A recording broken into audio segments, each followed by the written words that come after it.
Sa isang baybaying baryo, nakatira si Isla. Isang dalagang may simpleng buhay, ngulit may malaking pangarap, ang maging doktor. Ngunit isang araw, nawala ang kanyang ama sa gitna ng bagyo. Dahil dito, napilitan siyang huminto sa pag-aaral upang tulungan ang kanyang ina. Unti-unti, tila nawawala ang kanyang pangarap.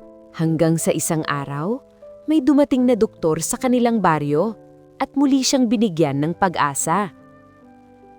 Sa kabila ng hirap, nagpatuli si Isla. Lumipas ang mga taon, natupad niya ang kanyang pangarap. Naging doktor siya at bumalik sa kanyang baryo upang tumulong sa mga tao. Aral ng kwento. Hindi hadlang ang kahirapan at pagsubok sa pag-abot ng pangarap. Kung hindi ka susuko, darating din ang araw na makakamit mo ang iyong pangarap.